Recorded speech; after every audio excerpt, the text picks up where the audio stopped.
Welcome to the joy of coding. Hello, and welcome to episode 413 of The Joy of Coding. My name is Mike Conley. It's so good to have you here. We're going to be live hacking on some Firefox stuff. I'm very excited about that. I'm so happy to have you with me on the ride. Let's get started. Hey, it's August 13th, 2025, episode 413. A reminder, no plan survives breakfast. I think I know what I want to do today.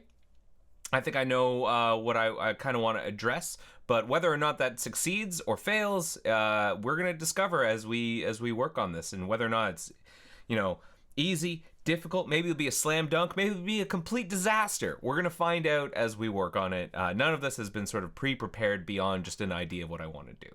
That's the first thing. The second thing is that the agenda that we're looking at, this handy dandy thing with links and text, etc., this is something you have access to, and there'll be a link to it in different places depending on where you are. So if you're watching this on Air Mozilla, check out the details section over that-a-way. If you're watching this on YouTube, check out the description that-a-way. And if you're watching this on Twitch, then check out the channel details also that-a-way. And that should have a link to the agenda, which will update over time as I change it. This little spinny will spin, and then if you hit reload, it should update. The second thing or the third thing rather, that I'll highlight is the episode guide. If you were watching last week's episode guide, the episode guide was a big deal. We made some changes so that we could have these different sections expand and collapse. That was merging in a pull request from Danny Colin, and that's great. Really appreciate that. That involved me getting an updated version of Ruby on this machine, so I could do Ruby gems and bundle and Jekyll and all this sort of stuff. It was very interesting. I did some Git gymnastics, but all told, we got in pretty good shape. And we also merged in a bunch of more recent episodes. We got all the way up to 410, so that's pretty good. Hey, let's get started. So today's Keanu code is for episode 413. It's HTTP code 413. This is the associated image. I'm going to believe this is from Point Break. That looks like a Point Break image to me. It's probably Keanu wiping out on a surfboard. I don't know if that's actually Keanu or a stunt double. It wouldn't surprise me if it was Keanu actually surfing. That guy seems pretty cool. But the HTTP code 413 is content too large. So let's read up quickly and get ourselves familiar with what that means. So HTTP 413, content too large. It's a status code that indicates that the request entity was larger than limits defined by the server. So the server might close a connection or return a retry after header field. So prior to a certain RFC, the response phrase for the status was payload too large, and that message is still widely used. So for example, if maybe you're posting to an endpoint and you start pushing bytes, maybe you'll send a content length of a certain amount, and the server might immediately reject the upload if the content length is larger than the maximum size it will process, and then it might return a 413 saying that, hey, the content's too large. Get your bus out of my kiddie pool, sort of a thing. So that's what's going on. 413, content too large. That's a great lesson there, and I guess that's a fairly appropriate. This wave is apparently too large for whoever's surfing here, and they are wiping out after hanging 10. Okay, so what are we working on today? I was hoping we could. Well, first of all, let me show you some stuff, some kind of neat stuff that's been going on in New Tab land. We've got these cool widgets now that we've been tinkering with. These are not on by default, but they are in Nightly. And if you can find the preferences, in fact, let me see if I can list the preferences for you in case you want to try them out. We may have actually mentioned them in the Nightly blog. Widgets. No? Did we not mention them in the Nightly blog? Maybe it was this one. Widget. Yeah, widget. Trending searches widget.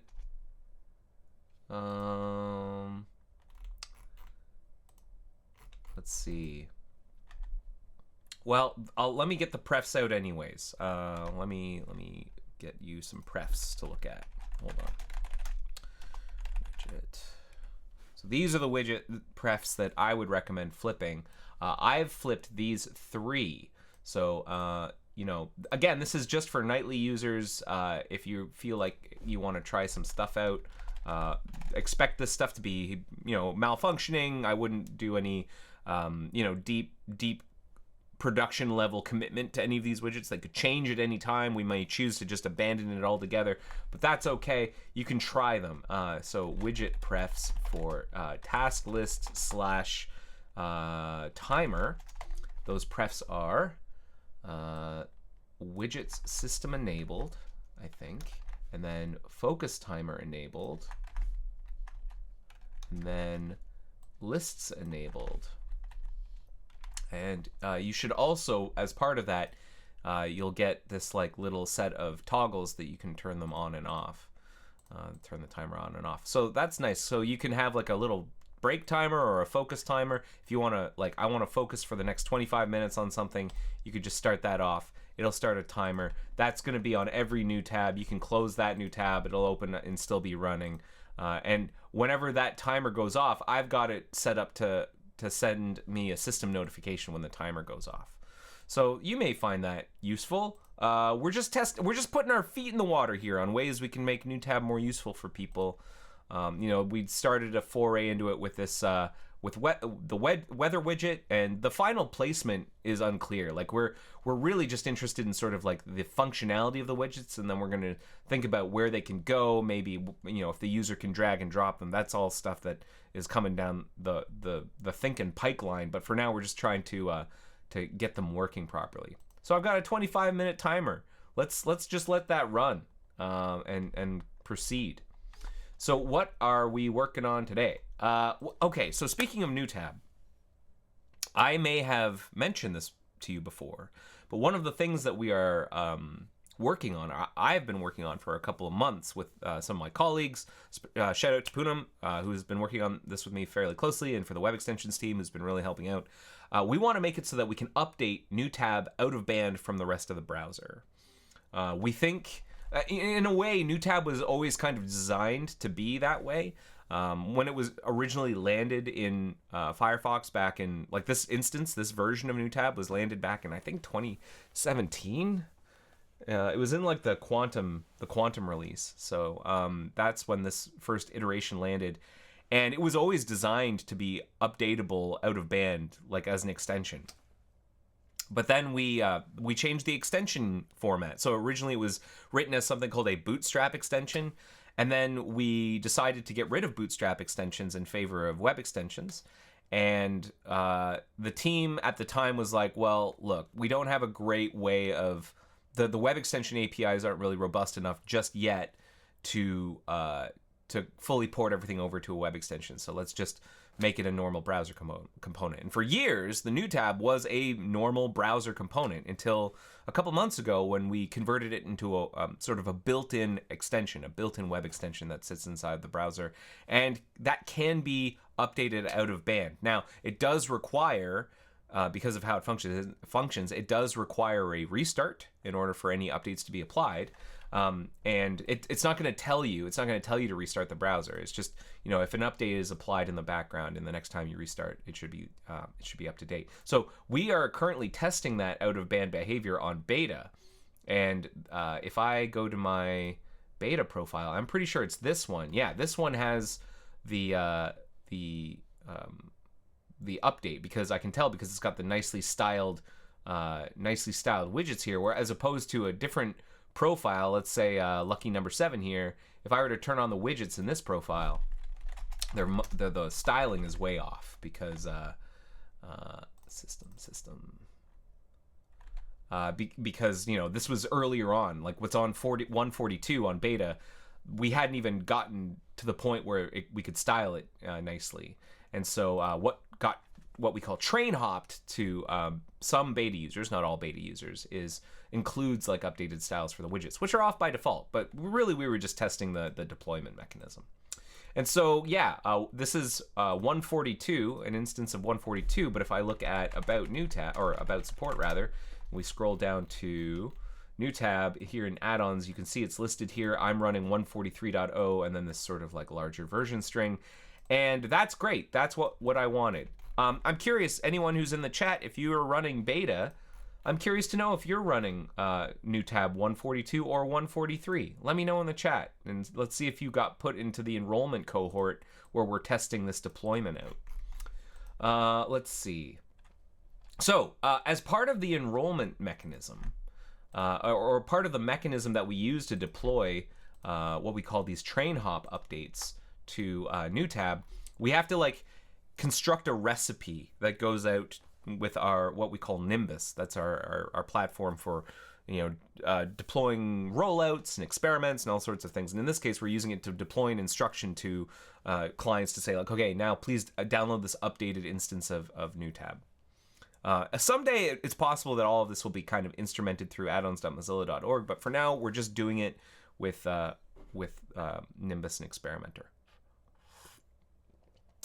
Okay, so the recipe requires us to supply this chunk, which includes Danny Colin says, I guess Nightly is already on 143. That is correct. So what basically happened, 142 is on developer, 142 is beta, 143 is Nightly. That's, if we look at what train is it now, 143 is Nightly, 142 is in beta, and we're actually in RC week for 142. And that, beta is also where developer edition is. So some people on 142 beta have been enrolled such that they've received the new tab from Nightly 143 from about a week ago.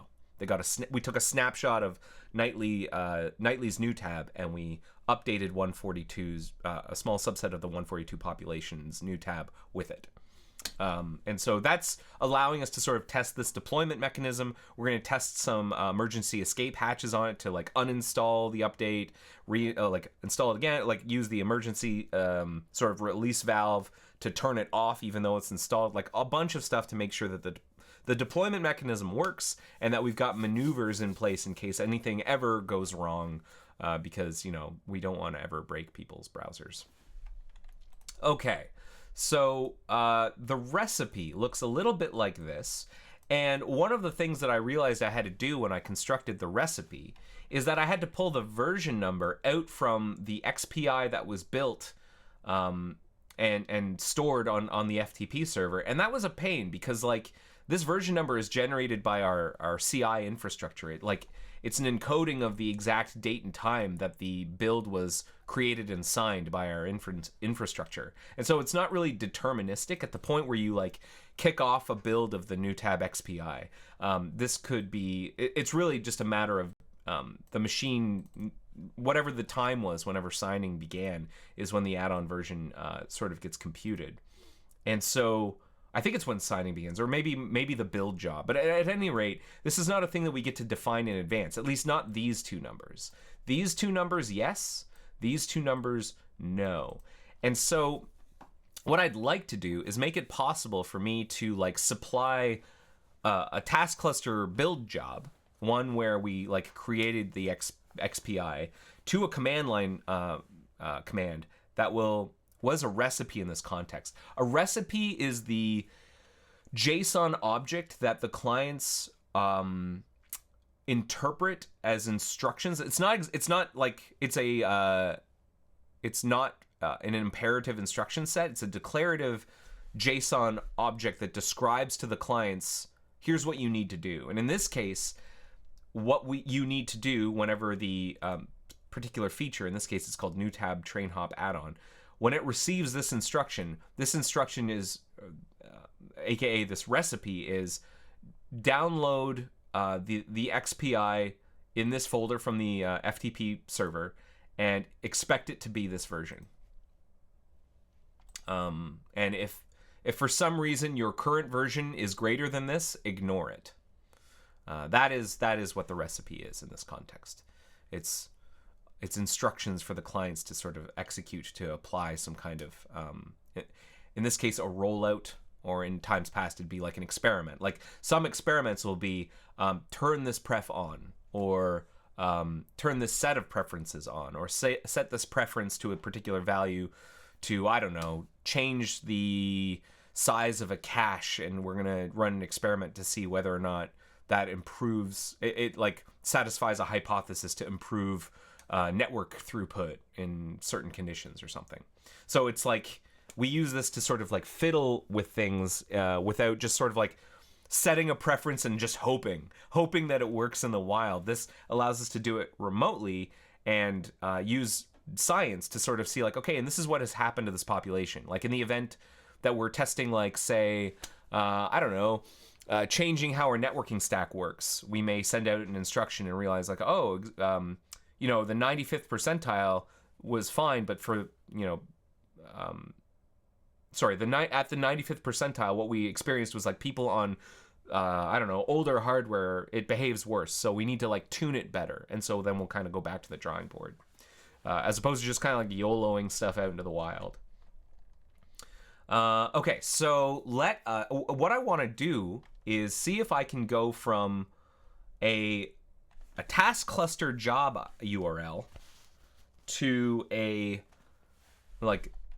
command that will take a task cluster job URL, figure out where the file that was built and moved is, and then extract the version number from it, and then construct this JSON object. And I know how to do almost all of that except for the task cluster part. So we're going to be figuring that out hopefully today. Because, I mean, I could just like scrape task cluster, but there is an API. And there's a client library. I've never used the client library before. And the client library probably does way more than I need it to do. Like the client library for task cluster is like, it allows you to like create jobs if you have the right credentials as well. And I'm not looking to create a job. I'm looking to examine a pre-existing job and kind of interrogate it for information. And if there's a client library for an API, I prefer to use that rather than the API directly, because that way, if the API is ever changed or versioned up or something, you're gonna presume, hopefully they'll update the client library as well. You don't really have to worry about it.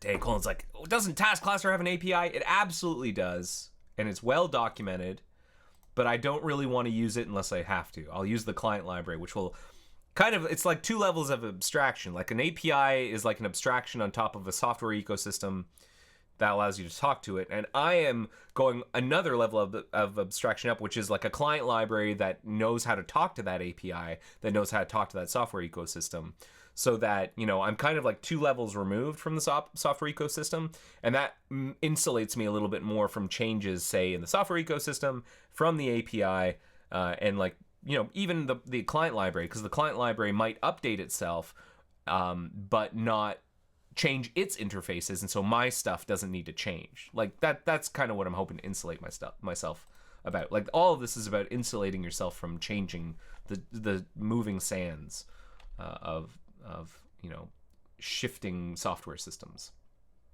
Okay, so how is any of this going to work? Well, what I'm hoping we can do is I'm hoping we can start by creating a well, let's quickly examine the existing scripts that we have. So like there is a set of scripts under mock new tab. That's like I can say mock new tab, and it gives me a couple of different things that I can do. And I'm basically going to be adding. I've realized that this is wrong. I need to update that. That is an incorrect documentation string here. This is a copy paste error from this, so we need to update that, and I might do that as part of this, but I want to add to this list and maybe have it be like mock new tab, and call it like train hop recipe, and then you pass it like a tree herder task or like a task cluster job URL, and then it will do the work of figuring out where the XPI went, downloading the XPI, extracting the version number, and then constructing this structure. And that last 3/4 of stuff is pretty straightforward, but it's the task cluster part that I'm most uncomfortable with. So let us start by fixing sort of like the side bug, which is let's fix the documentation on the watch command. Now the new tab commands exist under extensions new tab in this file called mock. It's actually under. It's not under extensions. It's under components. Components new tab. I think it's under components new tab, which is where like No, I'm wrong. I'm absolutely wrong. It is under extensions, new tab. My bad. My bad. I've just missed it. Here it is. Mock commands. And this is where all the Python is that we've written for these utilities. So it's a big old wall of Python. The first thing I'm going to do is I'm going to update this doc string. So for under watch, I can already tell that this is wrong. So I'm going to rewrite this. So watches invokes npm run watch mc and mock watch simultaneously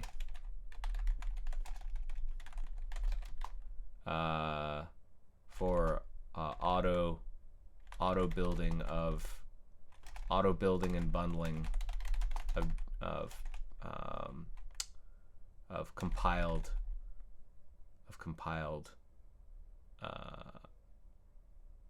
code, new tab code.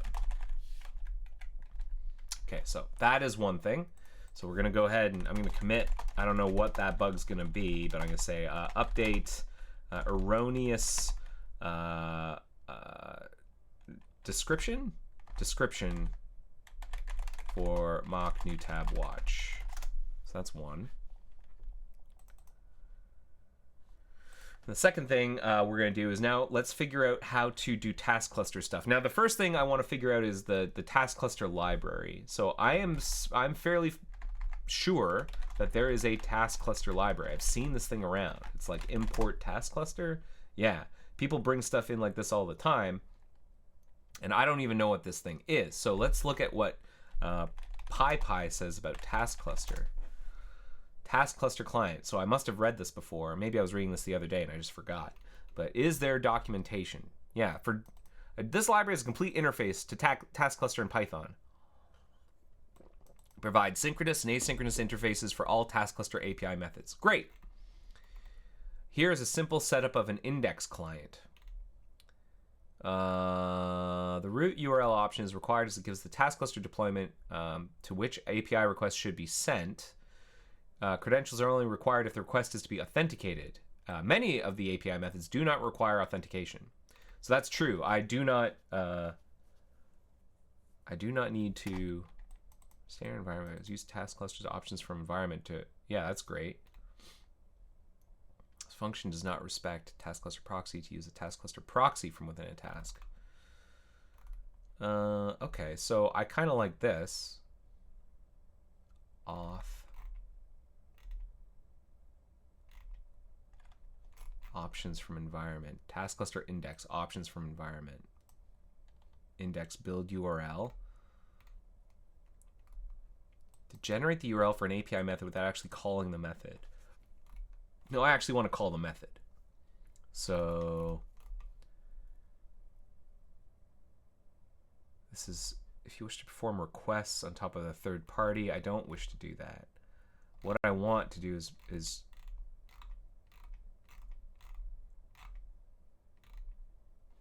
I just want to like check stuff out. This task group. Downloads, artifacts. Eventually we will want to do an artifact download, I think. Shared authentication.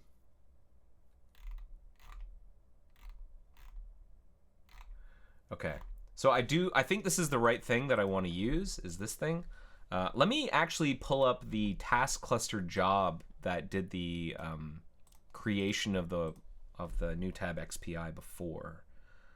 Now, in order to do that, let me see if I can find it. Oh boy, this is a bit of a pain. I realize now that in order to do this, I need to be on the.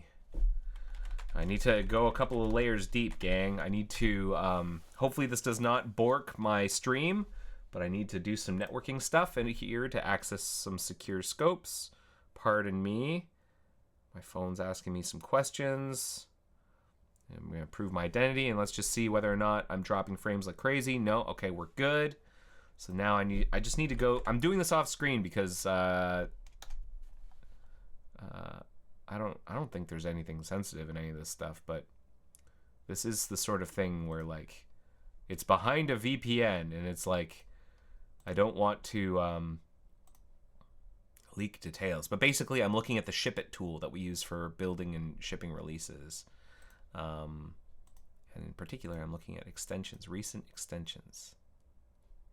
No recent ones. Is that true? Oh, man. Am I in the right one? Ship It, Relent, recent XPI. Refresh.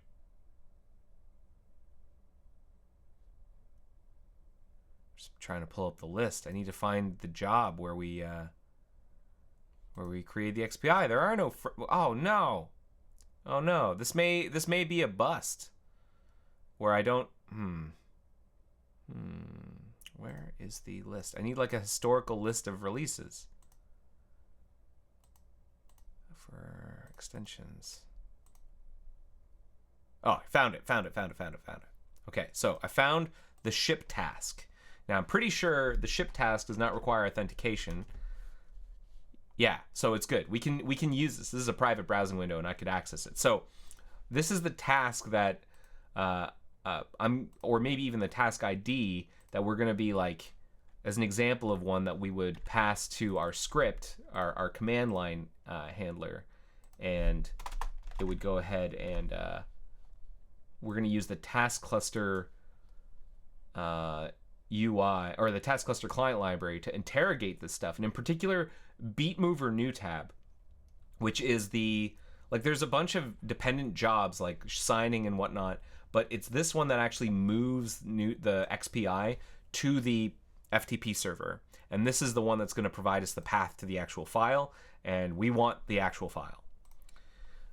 So we need to figure out how to use the client library to interrogate this job, this task group, to find this job, to then get more information about this job.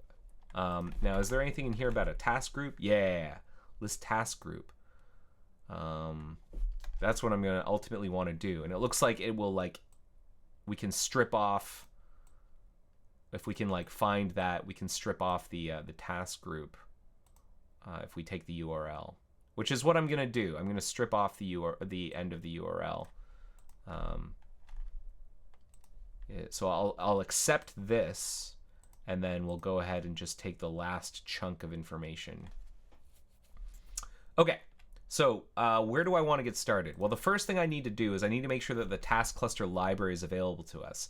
And I actually know that that's not the case. Like, we don't have the task cluster library installed as part of like the scope that the new tab command line runs in. And the way that you add it is kind of interesting. We have this notion of sites for Python, and we this is how we like list the third-party dependencies. And in this case, the third-party dependency is provided by it. Like, we write the task cluster client library, but we vendor it in because it's external from the tree. And so we're going to want to vendor in, presumably, task cluster. Let me see what other people are doing. Yeah, third-party Python task cluster. That's what we want. I don't actually know if we want task graph or URLs. It's possible that we do, but let's start just by bringing in task cluster. I'm realizing, though, other people are always bringing in at least task graph and URLs. Sometimes you don't bring in task cluster. I don't see anyone just bringing in task cluster, but let's try it ourselves. Maybe we can get away with it.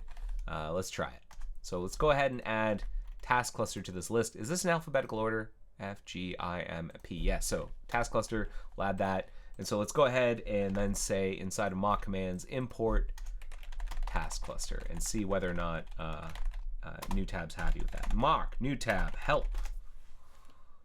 Okay, has no idea what I'm talking about. It's like, hey, I'm trying to bring in this stuff. What the heck is Mohawk? No module named Mohawk. So there's like some kind of dependency tree here. Mohawk. Yeah, I guess I have to bring that in too.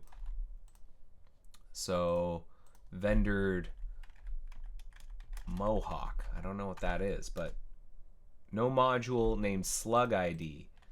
Slug ID. So we're going to bring slug ID in as well. Oh, fun dependency stuff. Okay, so now we need task cluster URLs. Okay. Do we need task graph is going to be the question next. The answer is no. Okay, so now we have the task cluster library.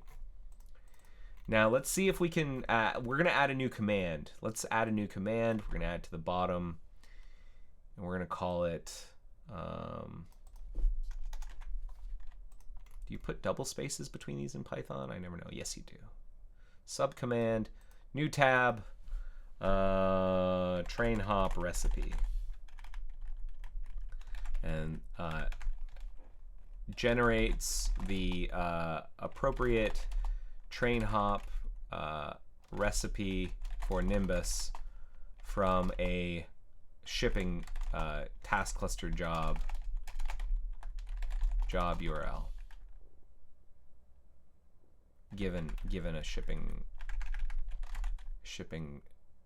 task cluster shipping job URL from ship it. And then we're going to call it train hop recipe. And we'll just say pass for now. And is there anything else I need to supply it? There's going to be an argument, so we have to make sure that it takes an argument, a single argument.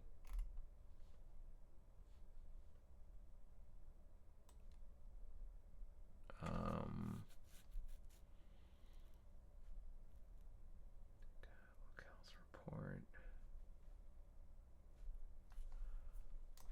So our command argument, how does this work? Command argument.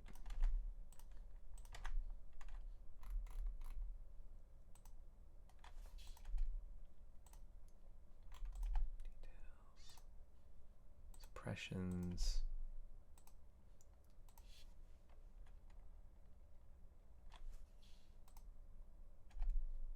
Like, I kind of want this to be a required argument.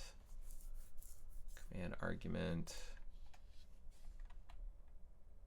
I presume there's a way I can make it required, right? Command argument.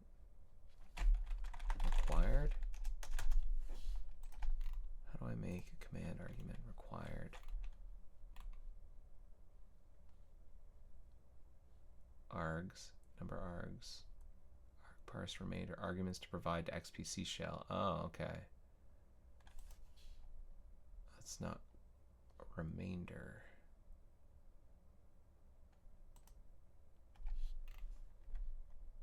Not quite. Command argument IDE. Okay. And then choices. So I don't supply like a flag. I'll say like task cluster job URL, and then the shipping task cluster job URL from ship it.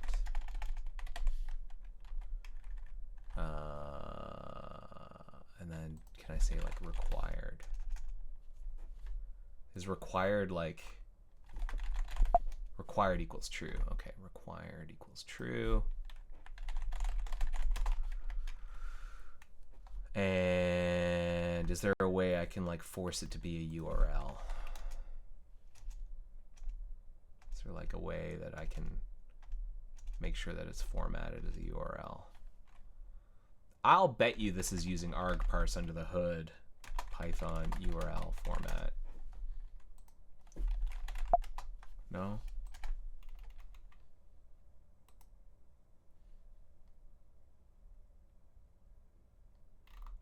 You can use URL parse from URL lib parse.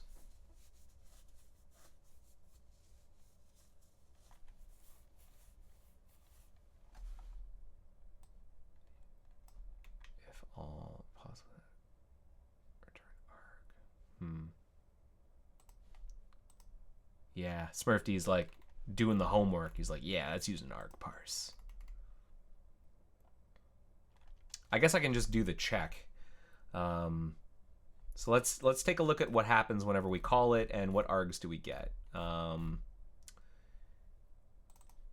So we're gonna get a single argument here. It's the task cluster job URL. All I'm gonna do is I'm gonna print the task cluster job URL, and I'm gonna call it a day. So let's see if it shows up in help.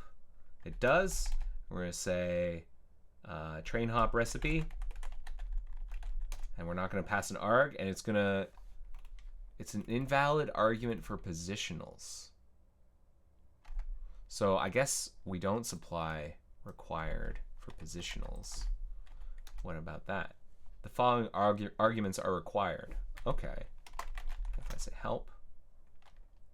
Yeah, okay, so that's good. And then I'm gonna say test. And it printed it. Test right there. Okay, great. So now what I'm gonna do is I'm going to make sure that the URL is valid. Now, do we use URL parse in other parts of the code? Let's see.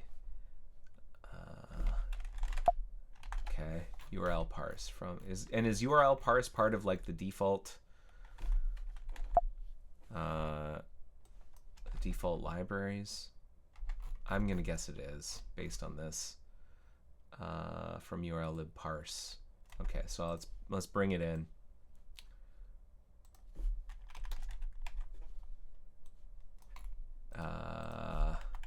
If, and then how do you use it? How do you use it?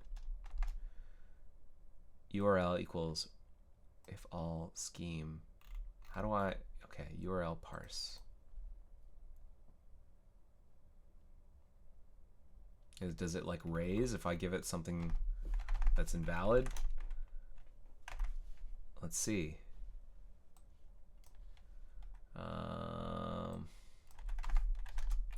URL parse. Test 1, 2, 3. Parse result. It's just it chokes. It completely chokes. Now is this well, it doesn't choke. It returns a parse result, and it's just the path. Does it tell me if it's like valid? It just tells me whether or not. It just allows me to extract different parts of it. Valid. URL parse does not perform validation.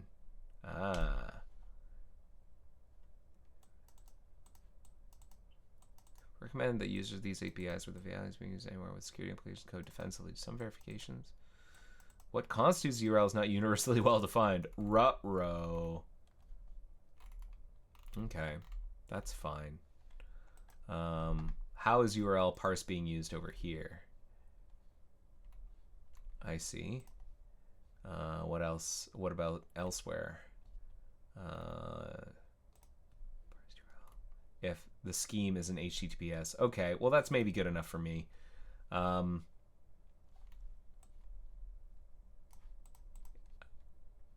Let URL equals URL parse task cluster job URL. If URL dot scheme is not equal to HTTPS, then we're gonna raise an exception. What do we do? I think the way we've been doing is we'll print and then we'll return 1 in the event of errors, or like what's the error code?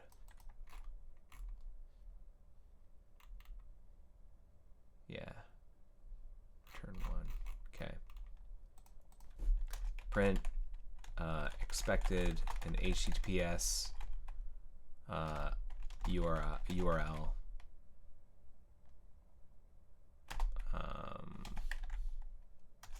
Turn 1. Okay.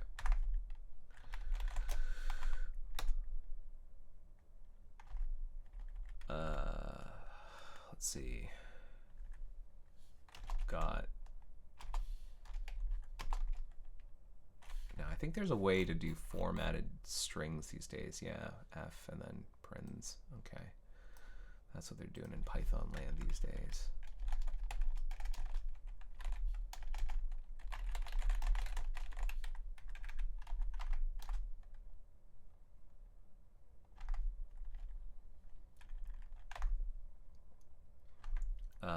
Okay, so we've got our task cluster job URL. We should also... Let's see what we remember from the task cluster documentation here. There was something about getting the options from the environment. I'm very curious about what that's going to give us, actually. So let's do this. This is one of my favorite things to do in Python. Set a breakpoint.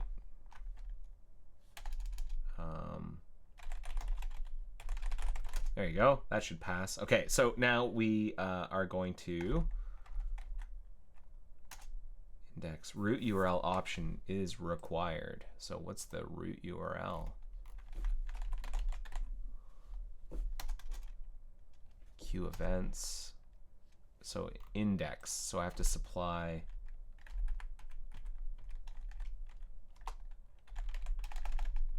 root URL.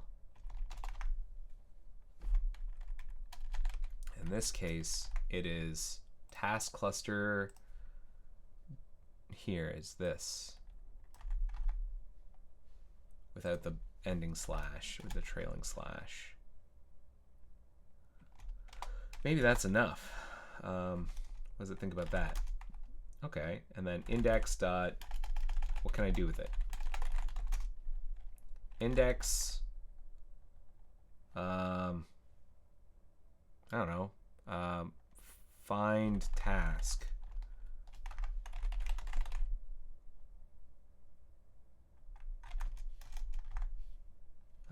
Test, resource not found. Okay, so what about find task this thing? This is a task group, but maybe that ID is sufficient. Resource not found. Does it have some notion of finding a task group? Or maybe this is an index. Or maybe I can list tasks. Index, list tasks. Incorrect number of positional arguments. Func info, insert task, list namespace, list tasks. Options, ping, service name, session, and version. Let's see what the API version is. V1. Okay. Is it not expected HTTPS URL, not an expected HTTPS URL? Not an expected a HTTPS. In English, I think NH, like it's about, I think it's an. I think it's AN. And I think it's because saying expected HTTPS, you've got this like AA in there because H starts with the sort of the phoneme like A, H. And so then you get a double AA, and people who speak English are lazy, I think, or the English language tends to be lazy. I'll speak for myself though, I'm lazy. And so what you tend to do is you have, when you have repeated syllables or repeated vowels like that, you'll slip a consonant in there to springboard off of. NH, NA, NA, because that's easier than going AA, which is like a little more, there's a little more muscle required, just a little bit of muscle required, but what I'm curious to know how you were pronouncing it, Smurf D. I've never heard your voice, so I don't know how you'd be pronouncing it. So we can interrogate a little bit, and it's like it's doing some stuff, like I'm getting 404s here, but I need to know more. I need to know, like, can I get a task group list? Can I get a task group? Yeah, queue. List task group. I don't see that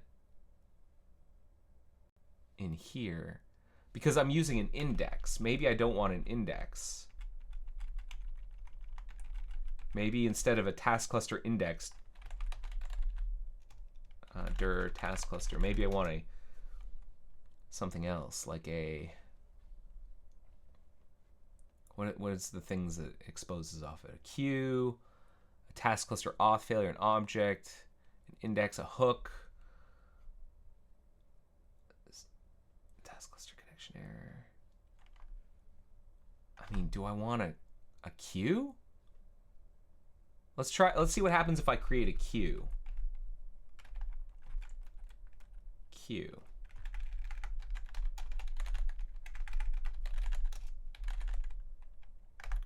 And then list task group, and then let's supply it with this. Hey, all right, we got some stuff. And we get a bunch of stuff back. That's pretty good. And is one of these the beat mover? This is ship it action, XPI. Yeah, this looks like the right deal. And yeah, here it is. This is where we ultimately upload sign artifacts to new system pub system. There it is. There it is. That's the description. And did it come up with the path? I want to see the path that you ended up with. Wow, big old blob of JSON here. I'd love it if I could inspect this. So let's see here. Can I do this? Can I go like data, application, JSON? No. Expected line 1, column 2.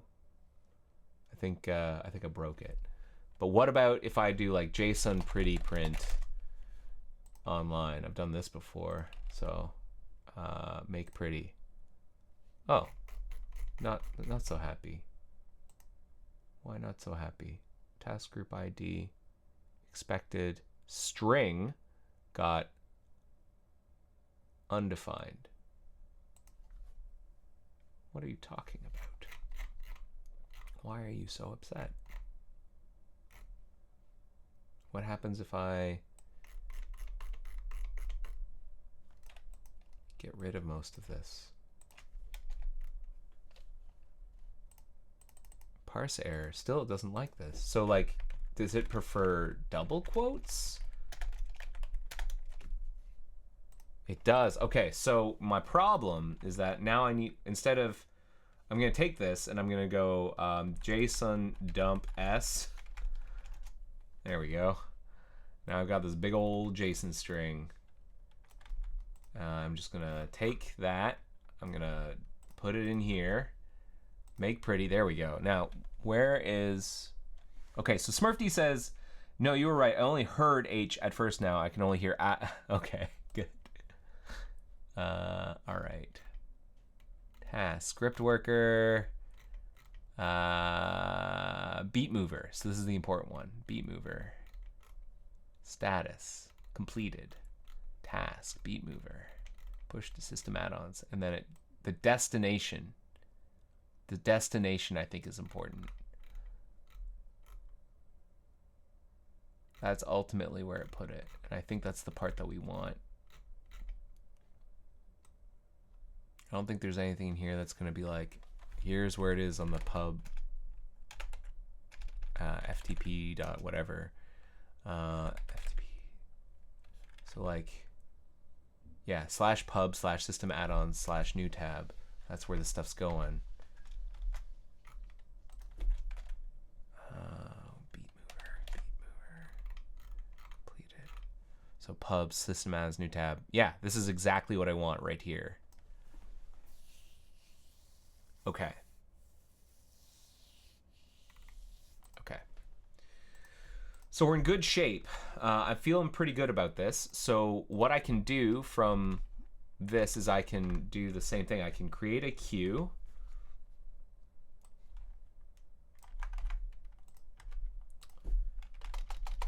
And we're going to actually take this and we are going to set that as a constant.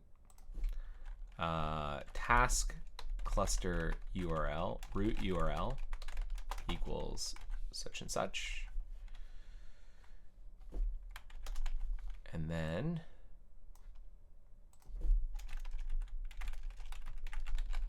cluster root URL. So from this, I also need to parse out the last part to get the job URL.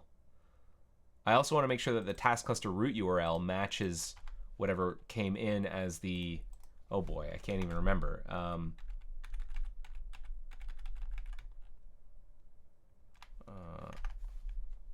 So if I do like URL parse again, and then I URL parse this,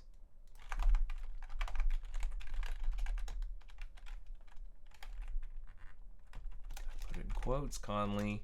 All right, then I get this stuff. I want to make sure that the scheme and the net lock match, right? Domain, doesn't know what a domain is. Base domain, what does it know about? Host name. That I'm gonna make sure that the host names match. All right, so what I'll do, or URL task cluster URL equals URL parse task cluster root URL.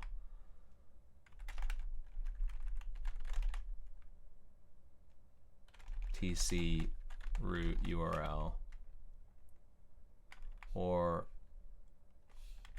job URL, or job URL host name not equal to TC root URL host name, expected an HTTPS URL at with host name TC root URL host name. Okay, let's see if that computes. I'm actually going to open a new terminal. Mock new tab.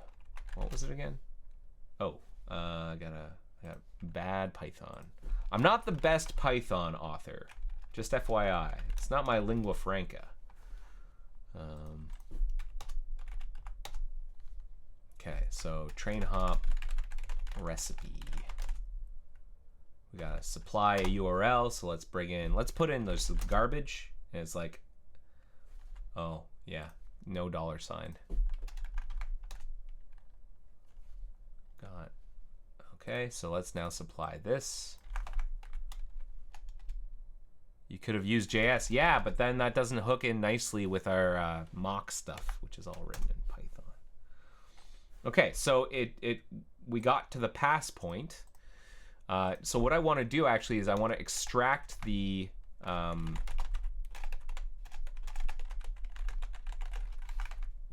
ID from the end there. So job URL is that. I want to take the path. I'm going to split, and I want the last one, the last part. Okay, that's what I'm going to do. Job, what's it called? A job ID? Group ID. Group ID. Task cluster, I'm going to say group URL. Group URL. I should use the real terminology. Group, not job. It's a group. Group.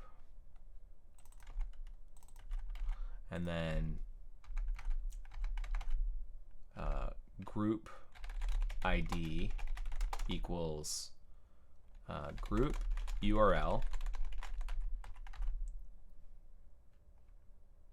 path split -1, if not group ID, print could not extract the task group ID from, and then we'll print the URL, task cluster group URL, turn 1. Okay, so let's try that.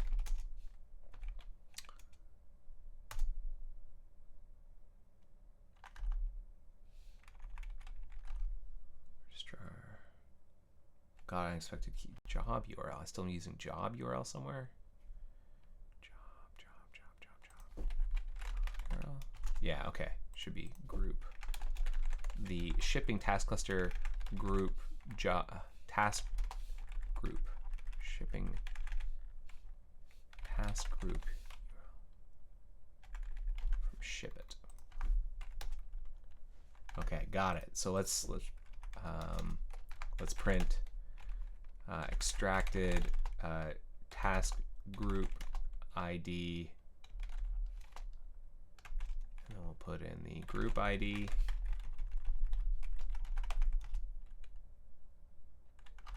And now we're going to query, and the way we did that before was we got, all right, task group equals queue.list task group. I admire your dedication to proper error messages, even for out of tree stuff. Yo, thank you. Yeah, I mean, remember, even for stuff, like if you're ever working on a team, some of the stuff, users will never see this. They should never, ever see this stuff. But your colleagues may, and people, and you in the future may. Give yourself a gift in the future and give yourself proper error messages and documentation. So yeah, it's a good idea. So now we got this task group, and now we need to sort of like navigate down the structure of what came back, and we need to find the beat mover task, because that's the important one.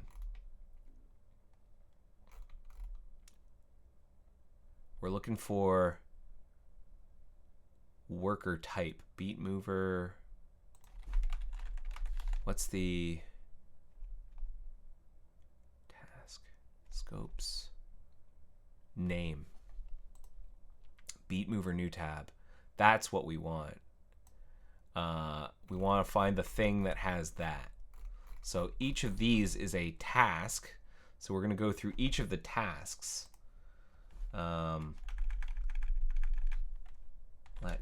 Tasks equal tasks. Does that work? It has no notion of a task. Is it this? Yeah. Tasks. And then the first one, it's an array. And this one is not it. This is not it. That one's not it.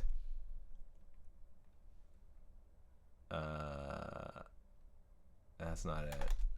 Oh, maybe I missed it. Is it this one? Is this beat mover? Meta name, release notification. No. Meta signing. No.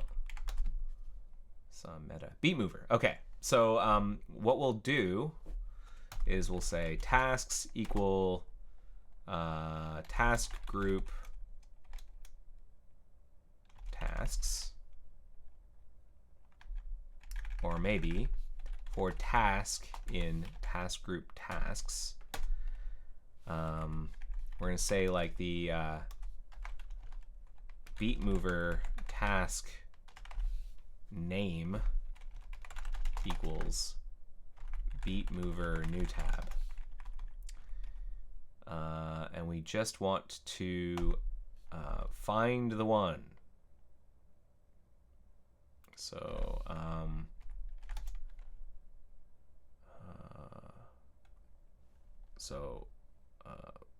new tab location equals the empty string, and then if task metadata, so if I do tasks like that and I go metadata, what does it give me? It doesn't know what I'm talking about. So what is this structure? Status.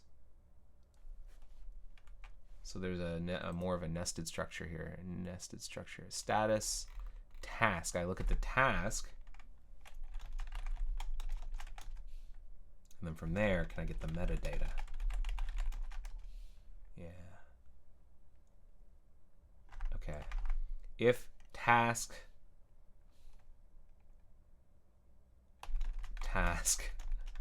metadata dot name.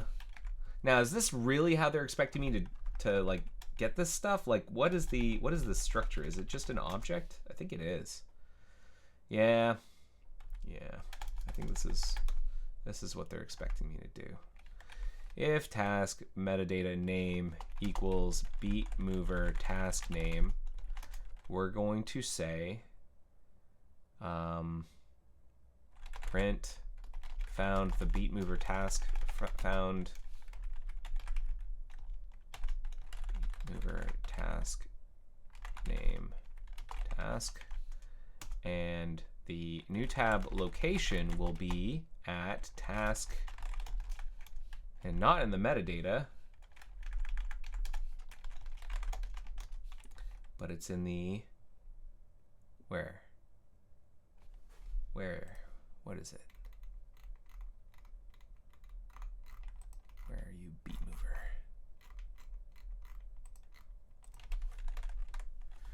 You're gonna be under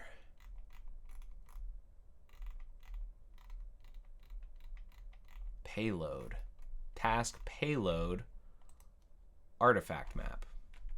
Task payload, whoops, artifact map with a capital M. Okay. Task payload artifact map,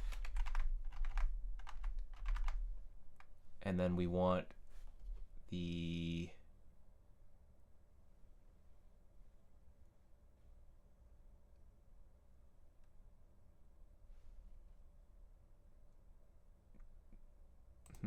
so this is an array actually. Artifacts equals that. For artifact in artifacts,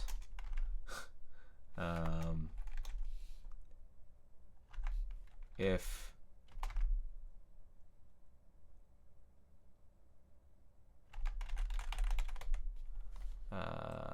beat mover task name beat mover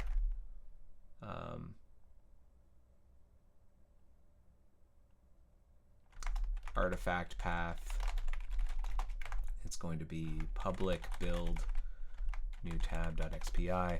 So if artifact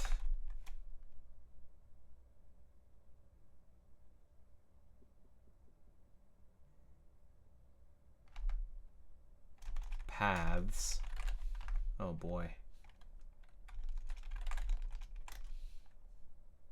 has, okay, it's going to be a key. If beat mover artifact path in artifact paths,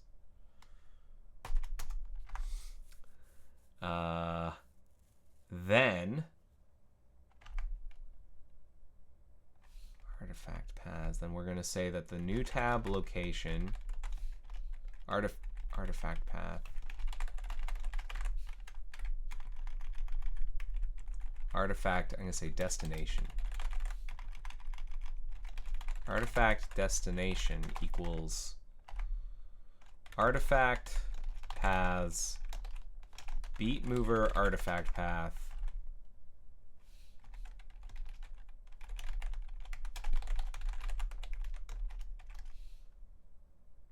and then the first destination.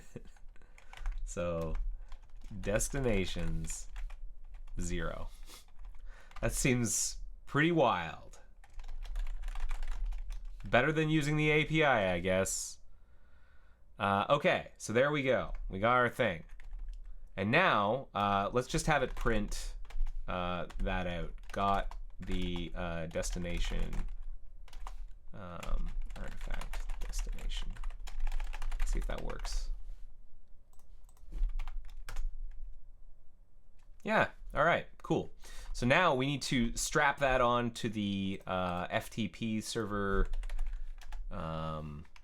URL.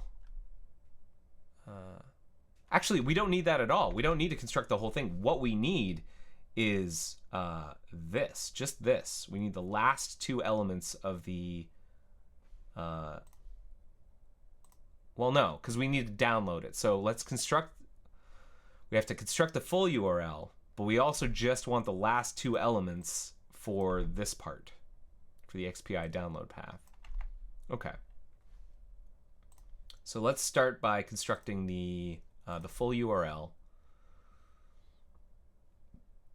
And I'm pretty sure you do it like this, pub. So the URL parse join. Is there like URL parse? Do you do join? URL join. Okay. Port URL parse, URL join.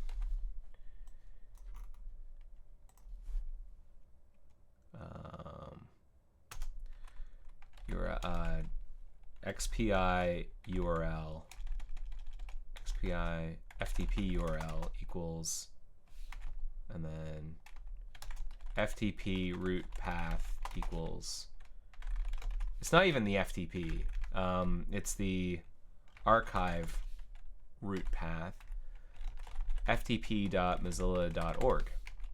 So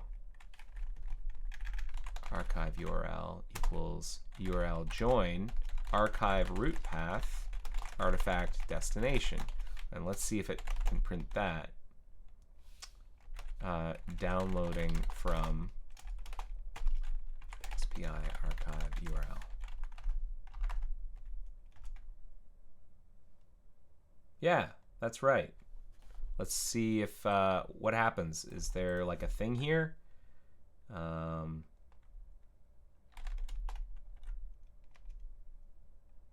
Binary. Yeah, there it is. There it is. Cool. And now we need to download the file. So let's download it to a temporary directory. Then we're going to look inside of it and find the version. Find the version. So we're making good time. It's 2:12 Eastern time. I'm hoping to wrap this up in like 15 to 20 minutes. I'm thinking we might be almost done at that point. So let's see how we download this file to a temporary directory. So the good news is I've done this before, where you use like with temporary directory. I'm going to say download dir and Python download file. How do you download a file over HTTPS? You probably want to use requests. That's my guess, is requests. Downloading files from URLs in Python. This is from CodeMentor.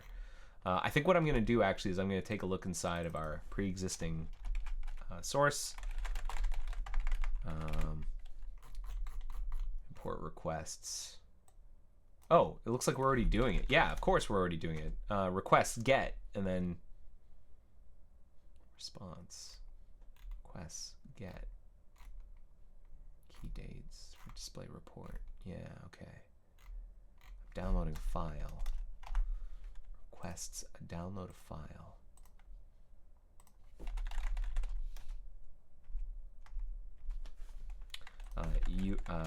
Requests 3 download a file. Is it requests 3 Python?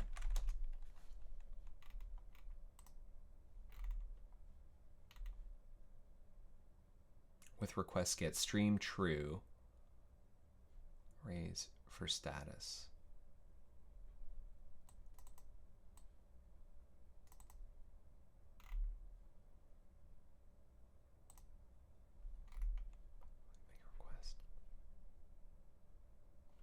Set stream true. Requests cannot release the connection back to the pool unless you consume all the data or call response closed. Inefficiency. If you find yourself partially reading request bys, not reading them all while using stream tree, you should make the request within a with statement to ensure it's always closed. I just want to download a file, y'all. Download.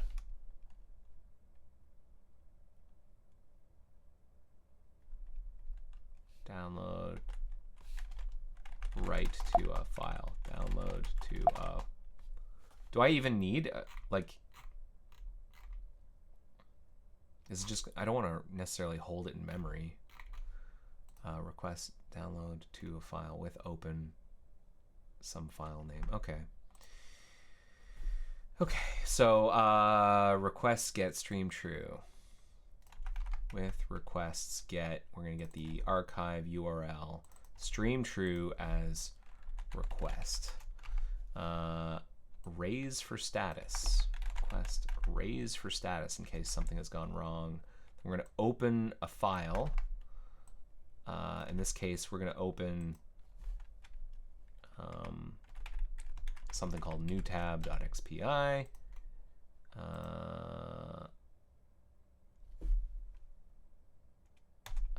XPI name newtab.xpi. So we'll do this.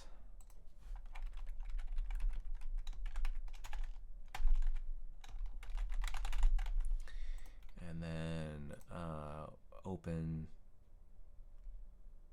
local file name. We're going to open up path.join path lib path join path. So I want temporary directory is cloneder, and then what you do with cloneder, you create a you create a path for chunk size.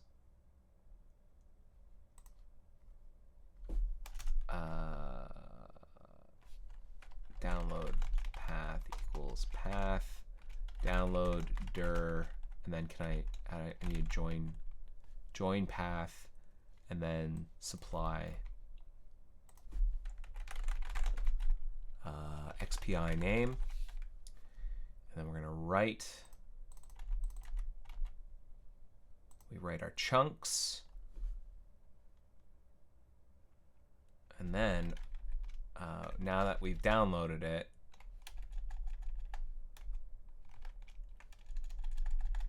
we're going to open it. So open a zip file. We need to open the zip file. Python read zip file. Work with zip files. This is from the standard library. Okay. I need to open a zip file with XPIs are just zip files. So let's reach in and read manifest.json.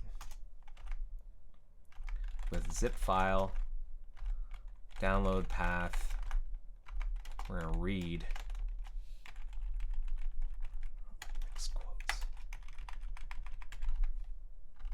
as XPI, new tab XPI. We want to read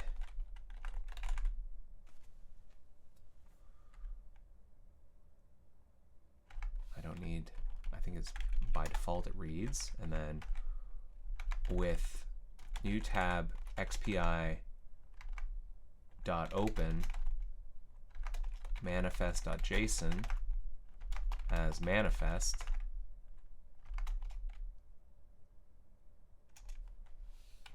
manifest file, a manifest string, or manifest file, JSON manifest equals JSON parse. Is that the import JSON parse? JSON, you load S. Okay, JSON load, and then manifest file dot read, and then we're gonna break there. Now what we definitely need to do is when we're done, we're going to unlink the file. We have to erase the file or delete the file. Erase. What do we do with the Fluent stuff? We definitely delete the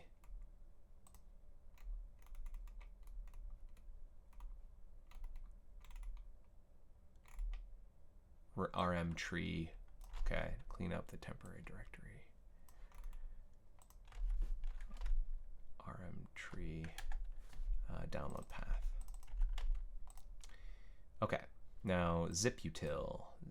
I need to get zip file in here. Zip file. Do I, or is it just available? Import zip file from zip file. Import zip file. Yeah, there it is. Okay. From zip file, import zip file. Let's see what it'll do. So, run it. Okay. Error running mock. Name R not defined from iter contents in line 808. Makes sense. I copy pasted, and R should actually be request.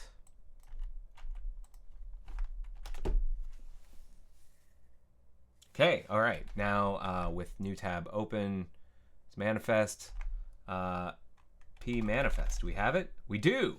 And so now I can get the version. And then it's like this.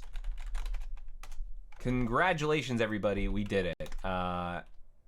XPI version equals manifest version. Okay, and now we have everything we need to construct the resulting file. Or the resulting structure. So result equals Python is fantastic, says SmurfD. Yeah. Okay, so we're gonna continue. That'll error. Not a directory. I can't. RM tree. What did I do before? RM tree. Clone dir, which. Oh, from okay. Download dir, not download path. Okay, so now we have everything we need. Result. Add-on version.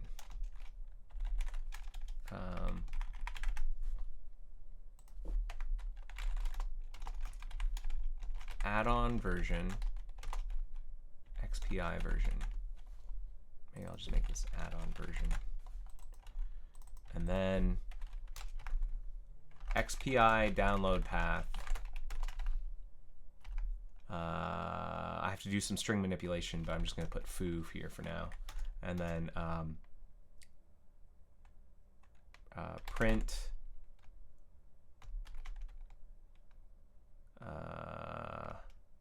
JSON, was it?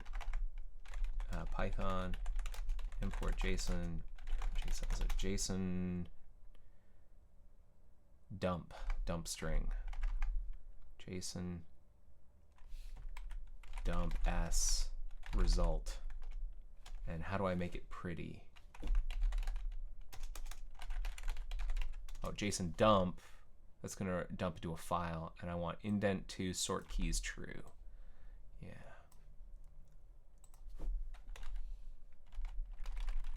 Okay, let's see. Oh man, I'm getting lit up. Is something going on? My phone is like going off the hook.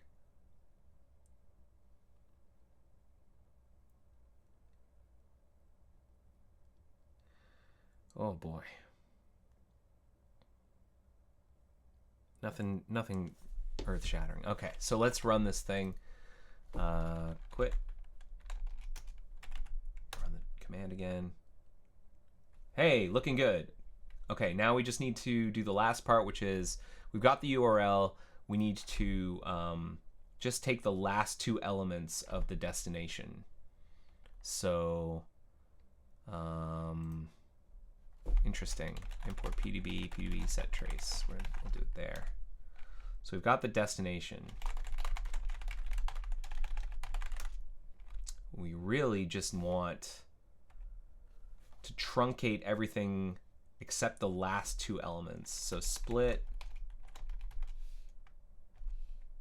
And then we want the last two elements, which, if I remember correctly, is like -2, -1. Is it like that? -2, -1? No. -3, -1? No.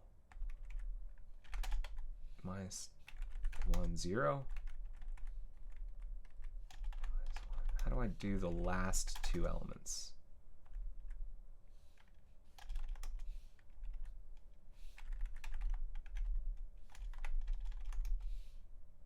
New tab. So the last element is that. Python, last two elements of a list. Last items. Last two indices in a Python list. Oh boy. -2:. That's intuitive. Okay, so that, then join with that. Oh, what? How do you, what's Python list join? Oh, you know what? I remember now. It's join like that. Yeah, there we go. There we go. And that's what we wanted. New tab 141 build, new tab XPI. That is the special invocation. So let's try that.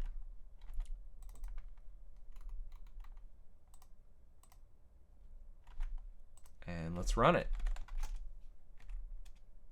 So dive. Get rid of our.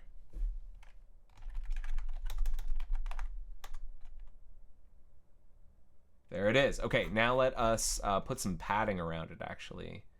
Print Nimbus train hop recipe.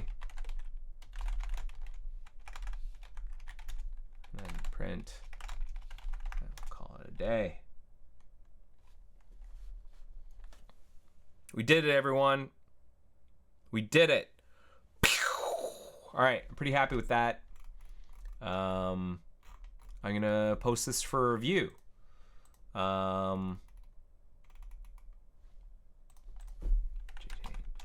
We actually have to file a bug first. Bugzilla. New bug. New tab. And there's a meta bug. New tab. A Bugzilla, new tab. Built-in add-on, not quite. It blocks this one. This is the meta bug. Blocks.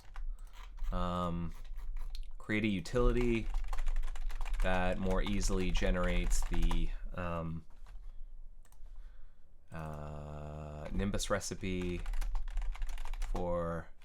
What was the exact feature? I think it is. Oh, let me look it up. Whoopsie daisy. Experimenter. Stop. The exact feature is. Yeah. For the new tab train hop add-on feature for doing train hopping. After the ship it tool creates a signed XPI and moves it to ftp.mozilla.org, we have everything in place to do a deployment. However, the recipe that we require for doing the deployment requires knowing the version number and path of the XPI.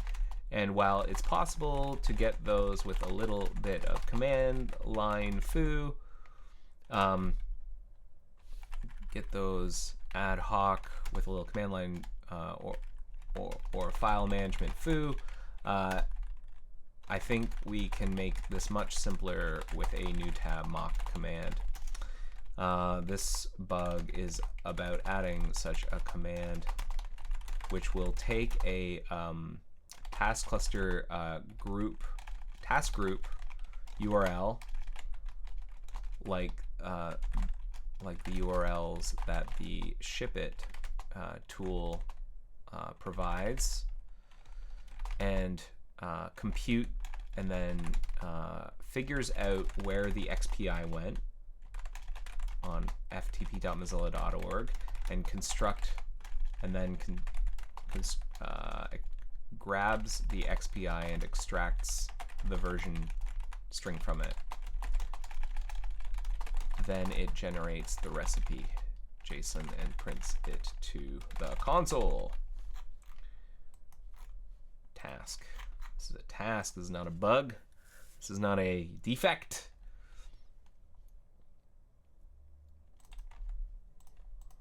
And so now I'm going to commit bug such and such, add mock new tab. What's it called? Mock new tab train hop recipe for generating the Nimbus recipe for new tab train hop add-on feature.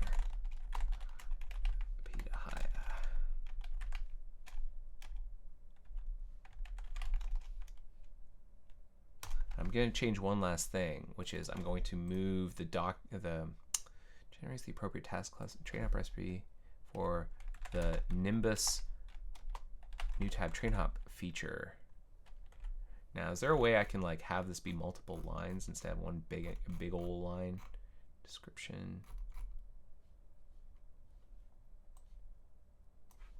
Python. .py. Description equals. Is there a way that people have been splitting this up?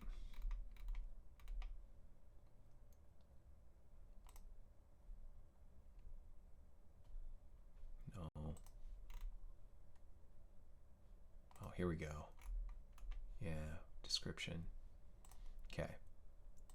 3 quotes. And then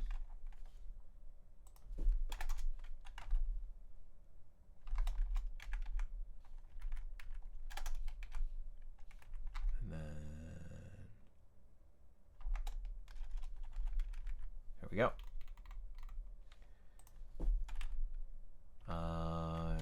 JJ diff, squash. Let's also update the description on that one. JJ describe LZ.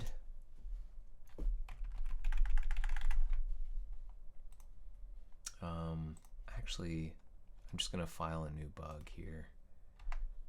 New tab.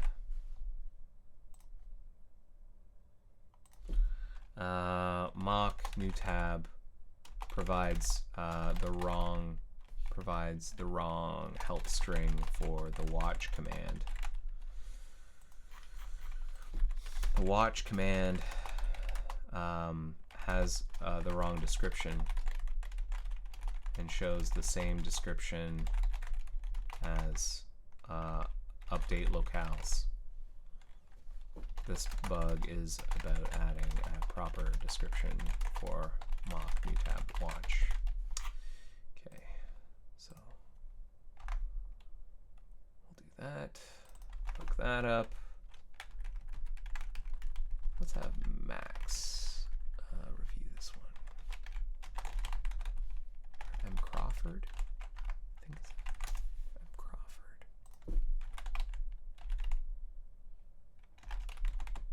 It's Max. Okay, Max. All right.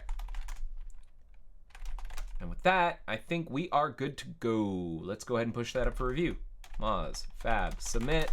And with that, we're going to call it there. Hey, thank you so much for watching episode 413 of The Joy of Coding. I hope you found that interesting. My name has been Mike Conley. It still is Mike Conley, and I'm so glad you were able to join me on that journey. So let me know what you thought. There's a link at the end of the agenda here to rate this episode. I'm actually going to put that link here, link to rate this episode, and put that in the chat. And let me know what you thought. This is a great way to let me know what you want to see more of, what you want to see less of, and if you have questions, I will do my best to answer them on the stream. They can be questions about Firefox or source code or, picture-in-picture, which is the thing I worked on, or a new tab. Like, I'll do my best to try and answer questions. Just send them in, and I'll try and do my best. If I have the answers. To be clear, I don't always have all the answers, but I'll do my best. And with that, I'm going to call it. Thanks again for watching, everybody. Have yourselves a great week. And I will see you next time. Take care. Bye-bye. The joy of coding. See ya.